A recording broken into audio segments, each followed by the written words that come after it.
Welcome to Telangana TSET online classes.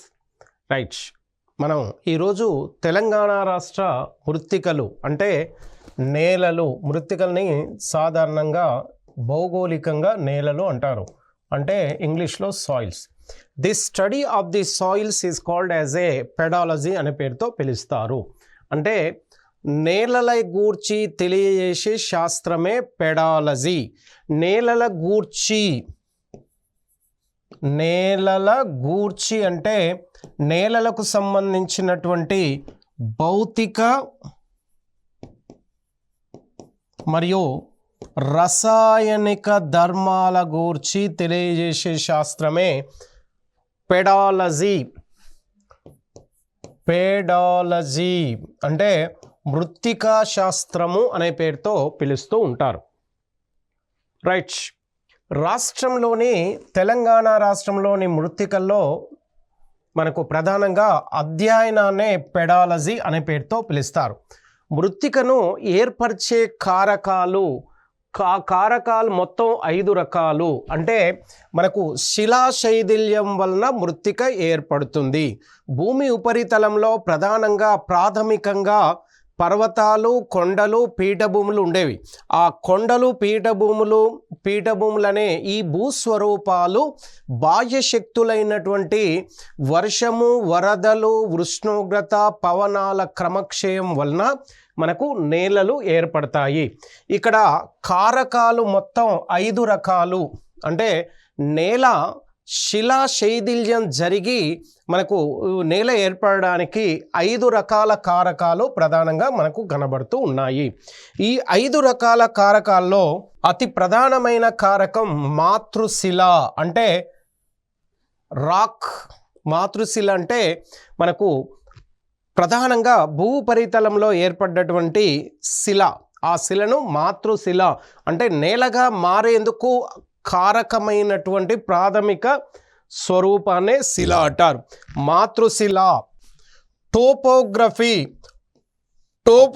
అంటే భూ ఉపరితలంలో పర్వతాలు, కొండలు, పీఠభూములు, మైదానాలు.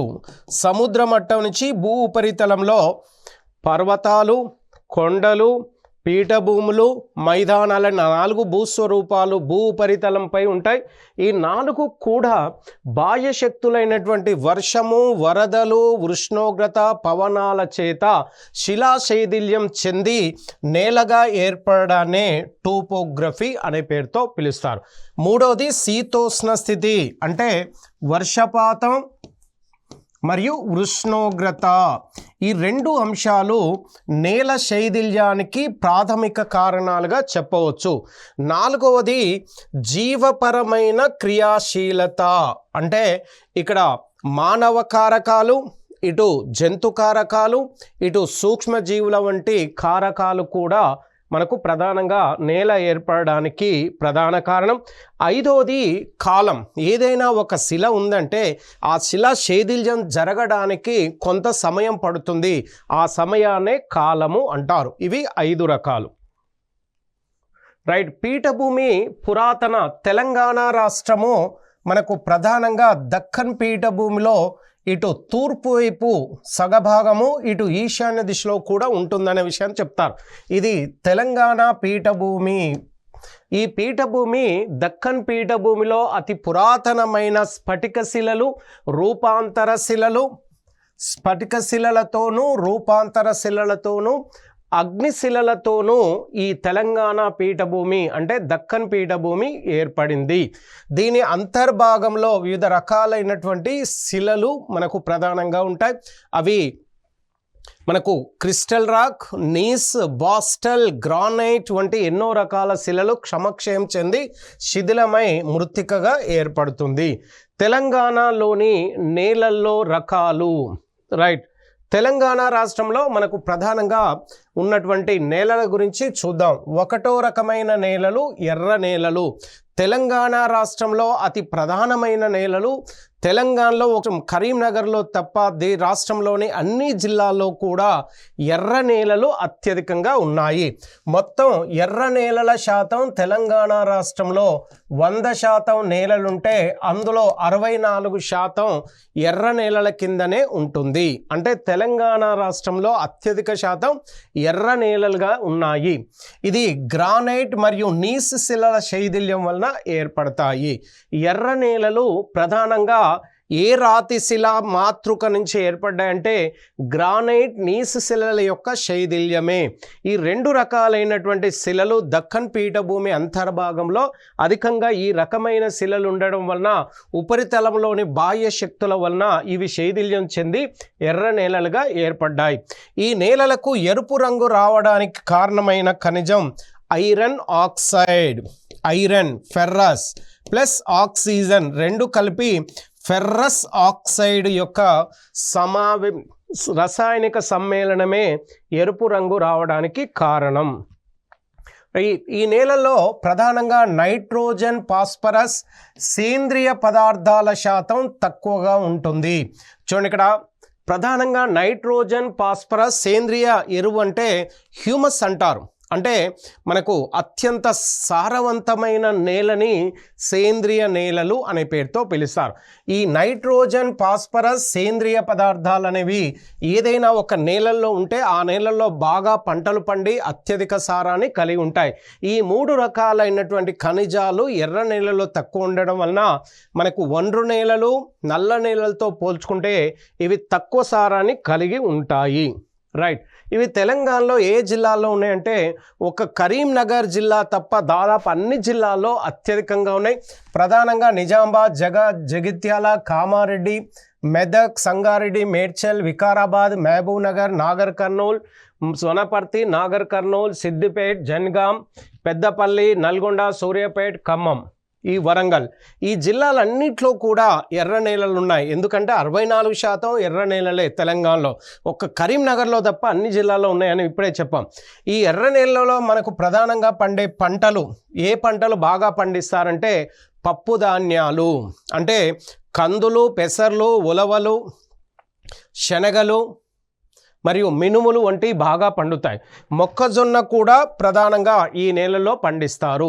రైట్. నూనె గింజలు దాదాపుగా ఎక్కువగా అన్ని రకాల నూనె గింజలు కాకుండా వేరుశెనగ, పొద్దుతిరుగుడు పువ్వు, ఆముదాలు అత్యధికంగా ఈ నేలలో పండుతాయి. రైట్. నీటి సరఫరా అధికంగా ఉంటే వరి, చెరుకు పంటను కూడా ఈ నేలల్లో పండించవచ్చు. ఎర్ర నేలలో ఇసుక శాతం ఎక్కువగా ఉండడం వలన వర్షపు నీరు ఎక్కువగా ఎర్ర నేలల్లో నిల్వ ఉండే సామర్థ్యం తక్కువగా ఉంటుంది. అంటే నల్ల నేలల్లో బంకమన్ను శాతం అధికంగా ఉండడం వలన ఈ నల్ల నేలల్లో ఎక్కువ నీటి నిల్వ ఉంటుంది. కాబట్టి ఆ నేలల్లో తక్కువ నీటిపారుదల ఉన్నా కానీ నల్ల నేలల్లో పంట ఉత్పత్తి అధికంగా ఉంటుంది. కానీ ఎర్ర నేలలో ఇసుక శాతం ఎక్కువ ఉంటుంది కాబట్టి నీటి నిల్వ సామర్థ్యం తక్కువగా ఉంటుంది. కాబట్టి మనకు వరి, చెరుకు పంటలకు అత్యధికంగా వర్షపు నీరు అధికంగా అవసరం, నేల సారం కూడా అధికంగా అవసరం. ఒకవేళ ఎర్ర నేలల్లో వరి, చెరుకు పండించాలంటే నీటిపారుదల అవసరం. వివిధ రకాలైనటువంటి అన్ని రకాలైనటువంటి ఎరువులను వాడినప్పుడు ఈ రెండు పంటలు బాగా పండించవచ్చు. తెలంగాణలో ఎర్ర నేలని ప్రధానంగా చెలక నేలలు అనే పేరుతో కూడా పిలుస్తారు. ఈ చెలక నేలల్లో ఎర్రటి ఇసుక నేలలు అని కూడా అంటారు. చెలక నేలల్ని ఎర్రటి ఇసుక కూడా అధికంగా ఉంటుంది. మరియు ఎర్ర నేలల్ని తెలంగాణలో మరికొన్ని ప్రాంతాల్లో దుబ్బ నేలలు అంటారు. ఇవి ఎర్రటి బంకమన్ను ఉంటుంది. చూడండి, ఇక్కడ చెలక నేలల్లో ఇసుక అధికంగా ఉంటుంది. దుబ్బ నేలల్లో బంకమన్ను శాతం అధికంగా ఉంటుంది. బంకమన్ను శాతం అధికంగా ఉండడం అంటే ఎర్ర నేలల్లో వరి, చెరుకును కూడా ఈ బంకమన్ను అధికంగా ఉంటే వరి, చెరుకు పంటను కూడా అధికంగా పండిస్తారు. రెండో రకం నేలలు నల్ల నేలలు, రేగడి నేలలు. ఈ నేలలో మనకు ప్రధానంగా తెలంగాణ రాష్ట్రంలో 26% ఉన్నాయి. ఇవి ద్వితీయ స్థానంలో ఉన్నాయి. అంటే ఎర్ర నేలల తర్వాత తెలంగాణలో అత్యధికంగా నల్ల నేలలే ఎక్కువగా ఉన్నాయి. ఇవి అవక్షేప శిలలు, రూపాంతర శిలలు, సున్నప్రాయి వంటి శిలలు క్రమక్షయం చెందడం వలన ఈ రకమైన నేలలు ఏర్పడతాయి. అంటే క్రమక్షయం చెందడానికి కారణమైనటువంటి గాలి, వర్షము, ఉష్ణోగ్రత వంటి బాహ్య శక్తులు మనకు ఈ శిలల ఉపరితలంపై రసాయనిక చర్య బలాలు బాగా పనిచేయడం వలన శిలా శైథిల్యం చెంది మనకు నల్ల నేలలు ఏర్పడుతూ ఉన్నాయి. ఈ నేలలు లోతైన బంకమట్టి ఎక్కువగా గల నీటి నిల్వ సామర్థ్యం అధికంగా ఉంటుంది. ఈ నేలల్లో బంకమన్ను అధికంగా ఉండడం వల్ల ఈ నేలలు నల్ల నేలల్లో బంకమన్ను అధికంగా ఉండడం వలన ఎక్కువ నీటిని నిల్వ చేసుకునే సామర్థ్యం కలిగి ఉంటాయి. అంటే జలదాన శక్తి ఎక్కువ కలిగి ఉన్న నేలలు అంటారు. జలదాన అంటే బంకమన్ను వలన ఎక్కువ నీటిని నిల్వ ఉంచుకోవడాన్ని జలదాన అంటారు. రైట్. ఈ నేలల్లో నైట్రోజన్, హ్యూమస్ తక్కువగా ఉండి పొటాష్, ఫాస్ఫరస్ వంటి ఖనిజాలు సమతుల్యంలో ఉంటాయి. రైట్. ఎండాకాలంలో ఈ నేలల్లో పగుళ్ళు ఏర్పడతాయి, చీలికలు ఏర్పడతాయి. ఇలా ఎండాకాలంలో చీలికలు ఏర్పడతాయి. అదే వర్షాకాలంలో ఎక్కువగా వర్షపు నీరు వలన బంకమన్ను ఫలితంగా ఈ నేలల్లో ఎండాకాలంలో చీలికలు, పగుళ్ళు ఏర్పడతాయి. అదే వర్షాకాలంలో ఈ బంకమన్ను వలన ఎక్కువగా జిగటగా ఉండి కాలు దిగబడిపోయే అవకాశం ఉంటుంది. కాబట్టి బురదతో కూడిన నేలలుగా కూడా పిలుస్తారు. వీటిని తమను తామే దున్నుకునే నేలలు అంటారు. అంటే ఎండాకాలంలో పగుళ్ళు వచ్చి అదే వర్షాకాలంలో మళ్ళీ బురదగా అయ్యి మొత్తం నేల అంతా తమంత తామే దున్నుకునే నేలలు అనే పేరుతో పిలుస్తారు. ఈ నేలల్లో ఎక్కువగా బంకమన్ను ఉండడమే తమని తామే దున్నుకున్న నేలలుగా పిలవడానికి కారణము.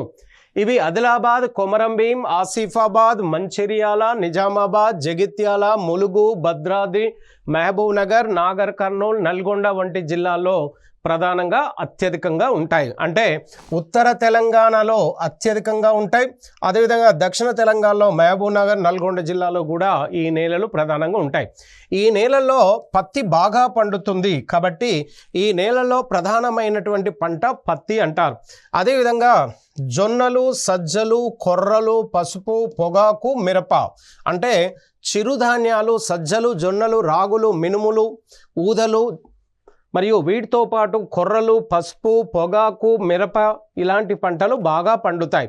అదేవిధంగా ఈ నేలల్లో కూడా వరి పంట, చెరుకు బాగా పండాలంటే నీటి పారుదల అంటే బోరు బావుల ద్వారా నీరు, అదేవిధంగా కాలువలు, చెరువుల ద్వారా నీరు, అధికంగా ఎరువులను వాడితే ఈ నేలల్లో కూడా ఈ రెండు పంటలు బాగా ఉత్పత్తిని ఇస్తాయి. రైట్. మూడో రకపు నేలలు నలుపు మరియు ఎరుపు మిశ్రమ నేలలు. అంటే పై రెండు నేలలు ఏవైతున్నాయో ఎరుపు నేలలు, నలుపు నేలలు రెండు కలిస్తే ఈ మిశ్రమ నేలలు ఏర్పడతాయి. అంటే రెండు రకాల లక్షణాలు ఈ నేలలకు ఉంటాయి. ఇవి మొత్తం 7% మొత్తం తెలంగాణలో ఇవి 7% కలిగి ఉన్నాయి. ఈ రెండు రకాల నేలల కలయికగా ఏర్పడ్డ మిశ్రమ నేలలు ఇవి ఎక్కువగా ఆదిలాబాద్ జిల్లా, జోగులాంబ, వనపర్తి, ఆదిలాబాద్, కొమరంభీం, మంచిర్యాల, జగిత్యాల, పెద్దపల్లి జిల్లాలో మనకు ప్రధానంగా కనబడతాయి. అంటే ఏవైతే జిల్లాలో ఎర్ర నేలలు, నల్ల నేలలు పక్కపక్కనే ఉంటాయో ఆ రెండు నేలలు కలిసే ప్రాంతం వద్ద వర్షపు నీరు ఎక్కువ కాలం బురద ఏర్పడ్డ ఆ ప్రాంతం వద్ద ఈ నేలలు ఏర్పడి ఉంటాయి. రైట్. నాలుగో రకం నేలలు లాటరైట్ నేలలు. ఈ నేలల్ని లాటర్ అనే పేరుతో పిలుస్తారు. లాటర్ అంటే ఇటుక. ఈ నేలల్ని మనకు ప్రధానంగా ఇటుకల తయారీలో ఎక్కువగా వాడుతారు. లాటర్ అనేది లాటిన్ వర్డ్. ఈ ఇటుక లాటిన్ పదమైన లాటర్ నుంచి ఇటుక అనే పేరు అంటే ఇటుకల తయారీకి అవసరమైనటువంటి మన్ను అనే పేరుతో పిలుస్తారు. రైట్. ఈ నేలలు ముదురు ఎరుపు రంగుని కలిగి ఉంటాయి.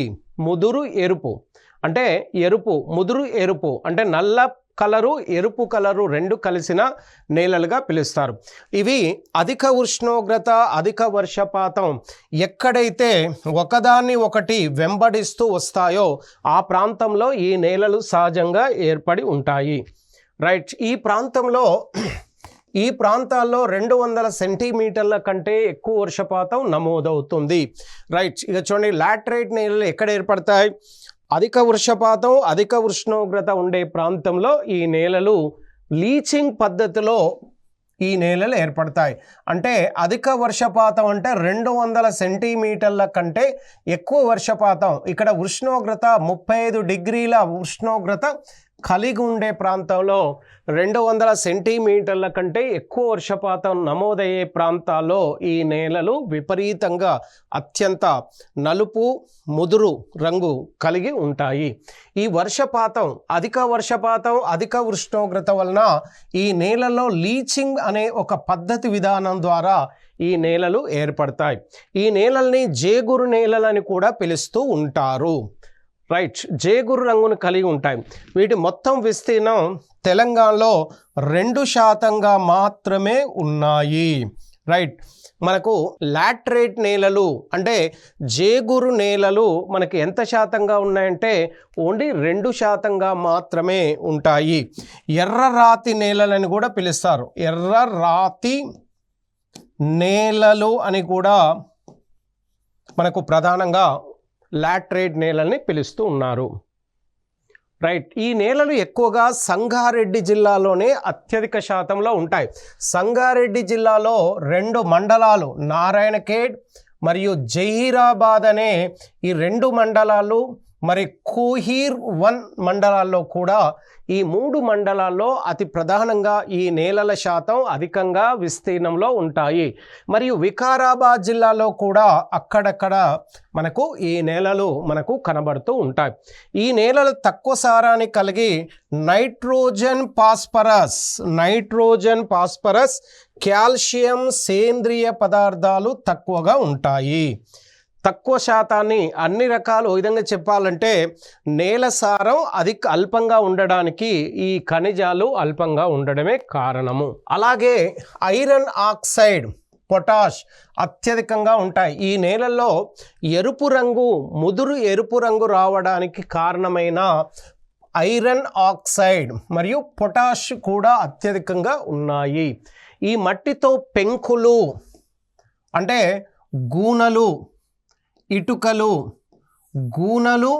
ఇటుకలు తయారీ కూడా ఈ మట్టి చేత తయారు చేస్తూ ఉంటారు. అంటే పెంకుటిన్లలో పెంకులు, అదేవిధంగా గూనలు అంటే డ్రైనేజీ పైపులు అనుకోండి, మనకు ఇతరత్ర గూనలు, అదేవిధంగా ఇటుకల తయారీలో ప్రధానంగా ఈ మట్టిని ఎక్కువగా వినియోగిస్తారు. ఈ నేలల్లో తోట పంటలు అనగా చింతపండు, మామిడి, పసుపు, అల్లం, బంగాళాదుంప వంటి పంటలు విరివిగా పండిస్తారు. తోట పంటలంటే మనకు ఒకేసారి కాకుండా వరి మనకు ఒకసారి పంట వేస్తే 3 నెలల తర్వాత మళ్ళీ పూర్తిగా కోసి మళ్ళీ పంట వేయాలి. కానీ తోట పంటలు ఒక్కసారి వేసినామంటే 15 ఏళ్ళ దాకా కూడా అవి మనకు పంటని ఇస్తూ వెళ్తూ ఉంటాయి. లాంగ్ పీరియడ్ ప్రాఫిట్ అన్నమాట. లాంగ్ పీరియడ్ ప్రొడక్షన్ ఇచ్చే వాటిని తోట పంటలు అంటారు. రైట్, 5వ రకం నేలలు, వీటిని ఒండ్రు నేలలుగా పిలుస్తారు. ఒండ్రు నేలలు ప్రపంచంలో అత్యంత సారవంతమైన నేలలు, ప్రపంచంలోనే హై ఫర్టిలిటీ సాయిల్ అని ఒండ్రు నేలల్ని పిలుస్తూ ఉంటారు. ప్రధానంగా ఈ ఒండ్రు నేలలు భారతదేశంలో ఉత్తర భారతదేశంలోని బృహత్ మైదానము అంటే గంగా, సింధు, బ్రహ్మపుత్ర మైదానంలో ఇవి ప్రధానంగా ఎక్కువ భాగంలో ఉంటాయి. కానీ దక్కన్ పీఠభూమిలో ఈ ఒండ్రు నేలల శాతం అల్పంగా ఉంటుంది. అదేవిధంగా దక్కన్ పీఠభూమి చుట్టూ ఉన్నటువంటి పశ్చిమ తీర ప్రాంతం, తూర్పు తీర ప్రాంతంలో కూడా నదుల చేత అత్యంత సారవంతమైన ఒండ్రు మట్టి ప్రాంతం ఏర్పడి ఉంటుంది. రైట్, ఇక చూడండి, ఇక్కడ ఈ ఒండ్రు నేలలు తెలంగాణ రాష్ట్రంలో 1% మాత్రమే ఇవి ఏర్పడి ఉన్నాయి. మొత్తం 100% నేలల్లో తెలంగాణలో ఈ ఒండ్రు నేలలు ఓన్లీ 1% మాత్రమే ఏర్పడి ఉన్నాయి. ఇవి నదీ ప్రవాహాల వలన కొట్టుకు వచ్చిన మట్టి వలన ఈ నేలలు ఏర్పడతాయి. అంటే నదులు ఎత్తైన ప్రాంతం నుంచి కిందికి వచ్చేటప్పుడు ఆ నీటితో పాటు వివిధ రకాలైనటువంటి అవశేషాలను కూడా ఈ వరద నీరు తీసుకురావడం వలన ఆ నీరు తీసుకొచ్చి ఆ రెండు వైపులా నదికి రెండు వైపులా ఈ ఒడ్రు బట్టిని స్థిరీకరించడం వలన ఈ నేలలు ఏర్పడతాయి. అంటే ప్రధానంగా నదుల చేత ఏర్పడ్డటువంటి అతి ప్రధానమైన నేలలే ఒండ్రు నేలలుగా పిలుస్తారు. ఇవి నదుల చేత కొట్టుకు రాబడతాయి. ఎత్తైన ప్రాంతం నుంచి శిలా శైథిల్యం వలన వచ్చిన మనకు ఈ నదీ అవశేషాలనే నదీ ప్రవాహాలుగా స్థిరీకరించబడతాయి. రైట్, ఇక చూడండి, ముఖ్యంగా గోదావరి, కృష్ణ, మంజీరా, ప్రాణహిత పరివాహక ప్రాంతంలో ఈ నేలలు అత్యధిక శాతంలో ఉంటాయి. అంటే ముఖ్యంగా గోదావరి ఉపరితల ప్రాంతం, గోదావరి పరివాహక ప్రాంతంలో ఈ నేలలు ఇలా పరివాహక ప్రాంతంలో, కృష్ణానది పరివాహక ప్రాంతము, అదేవిధంగా మంజీరా పరివాహక ప్రాంతం, అదేవిధంగా మూసీ పరివాహక ప్రాంతం, అదేవిధంగా ప్రాణహిత నది పరివాహక ప్రాంతం. చూడండి, ఇక్కడ తెలంగాణలో ప్రధానంగా ఈ 1% ఉన్న ఒండ్రు నేలలు ఏ నదుల చేత పరివాహక ప్రాంతంలో అంటే గోదావరి, ప్రాణహిత, మంజీరా, కృష్ణ, మూసీ ఈ నదీ పరివాహక ప్రాంతంలో ఈ నదులు తీసుకొచ్చిన అవశేషాల యొక్క స్థిరీకరణే ఒండ్రు నేలలుగా పిలుస్తారు. ఈ నేలల్లో వరి, గోధుమ, మొక్కజొన్న వంటి పంటల్ని బాగా పండిస్తారు. అంటే ఓ విధంగా చెప్పాలంటే ఒండ్రు నేలలు అనేవి అత్యంత సారవంతమైన నేలలు. ఈ నేలల్లో ప్రధానంగా అన్ని రకాల పంటల్ని పండించవచ్చు. అంటే ఆహార పంటలు, వాణిజ్య పంటల్ని కూడా అన్ని పండించవచ్చు. కానీ తెలంగాణ రాష్ట్రంలో ప్రధానంగా వరి, గోధుమ, మొక్కజొన్న ఈ మూడు కూడా తెలంగాణ రాష్ట్రంలో ప్రాథమిక ఆహార పంటలుగా పిలుస్తారు. కాబట్టి ఎక్కువ శాతంలో ఈ పంటల్ని ఎక్కువ పండించే క్రమంలో ఈ 3 రకాల పంటల్ని తెలంగాణలో ప్రధానంగా ఆహార పంటలుగా ఉన్నాయి. అదేవిధంగా వాణిజ్య పంటలు కూడా విరివిగానే పండుతాయి. అంటే చెరకు, పత్తి, పొగాకు, జనుము ఈ 4 పంటలు కూడా ఈ నేలలో బాగా పండిస్తారు.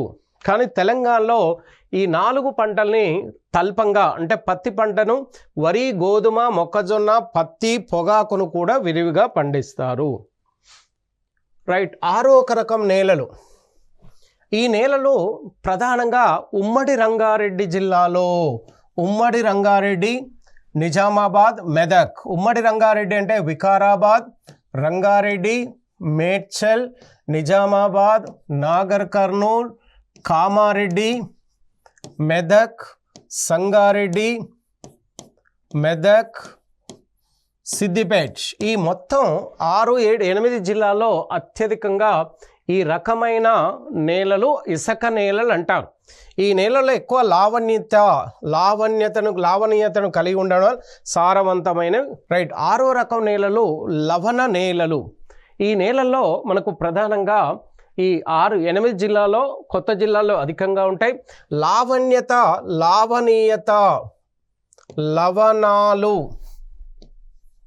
లవణాలు అంటే ఉప్పు నీటి గుణమే కావచ్చు, magnesium chloride, sodium chloride and also potassium ఇలాంటివన్నిటిని లావణీయత కలిగిన నేలలు అంటారు. ఇవి అంత సారవంతమైనవి కావు. ఇవి రాష్ట్రంలో అత్యల్పంగా (1%) 1% కంటే తక్కువగా ఉన్నాయి. రైట్, నేలల సంరక్షణకై తీసుకోవలసినటువంటి చర్యలు.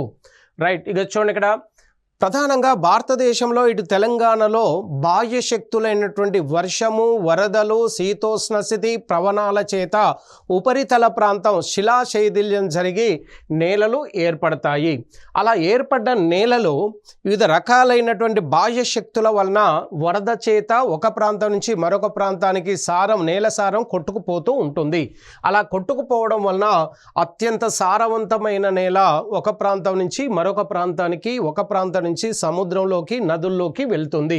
అలా వెళ్లకుండా మనకు నేల సంరక్షణని అంటే నేల శైథిల్యం జరగకుండా ప్రధానంగా తీసుకోవాల్సిన చర్యలో అడవుల పెంపకం.